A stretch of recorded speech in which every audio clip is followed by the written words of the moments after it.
पहली रात को ही उसने अपने पति से कहा कि मुझे छूना मत, मैं किसी और की अमानत हूँ। पति ने जब यह सुना तो उसके पैरों तले जमीन खिसक गई और वह कहने लगा, जब तुमसे मैं शादी से पहले बात करता था तो तुमने मुझे क्यों नहीं बताया? मैंने कई बार तुमसे पूछने की कोशिश की, तुमने क्यों नहीं बताया कि तुम किसी और से बात करती हो? लड़की ने कहा कि मुझे टाइम नहीं मिला बताने का, और तुमने जिस लड़की से बात की होगी वह मैं नहीं, मेरी बहन थी, क्योंकि मैंने शादी तय होने के बाद मैंने सिर्फ 2 ही बार आपसे बात की। इतना सुनते ही लड़के के पैरों तले जमीन खिसक गई। वह बोला कि तुम्हारे बाप ने मेरे साथ इतना बड़ा छल किया, तुम दोनों लोग ने मेरे साथ इतना बड़ा छल किया और मैं तुम्हें बहुत मासूम समझता रहा।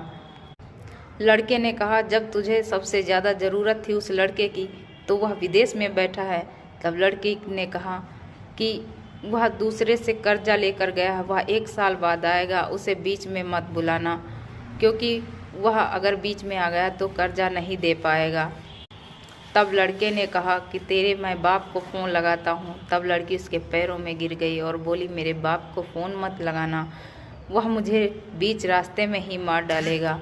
तब लड़की ने कहा कि मुझे कुछ दिनों की मोहलत दे दो, मैं कोई ना कोई रास्ता निकालती हूँ। लड़के ने कहा, मैं तुझे 1 साल तक अपने साथ कैसे रखूँगा?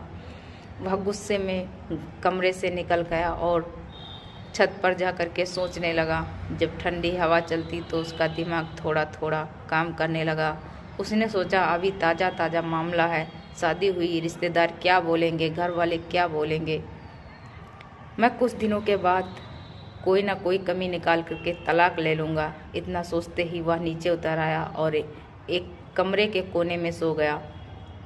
जब सुबह हुई उसने लड़की से कहा कि देखो, जैसे सभी बहुएं रहती हैं वैसे रहना, सबके साथ नॉर्मल पेश आना, हम दोनों मिल करके कुछ दिनों के बाद कोई ना कोई समस्या का हल निकालते हैं। लड़की खुश हुई, उसने कहा, आप बहुत अच्छे हो।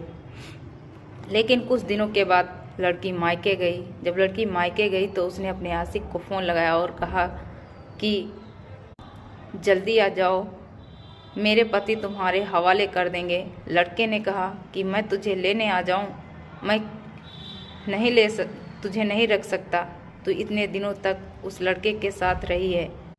लड़की बोली, तुम कहना क्या चाहते हो? उसने मुझे छुआ तक नहीं। लड़का बोला, ऐसा हो ही नहीं सकता कि तुम्हें वो उसने छुआ ही नहीं हो। वह लड़की बोली, मैं तुम्हारे मुंह से यही सुनना चाहती थी, असल में प्यार तो मुझे अपने पति से हुआ है, तुमसे नहीं। मेरी जिद थी तुम्हें पाने की, लेकिन मुझे प्यार सच में अपने पति से हुआ, ताकि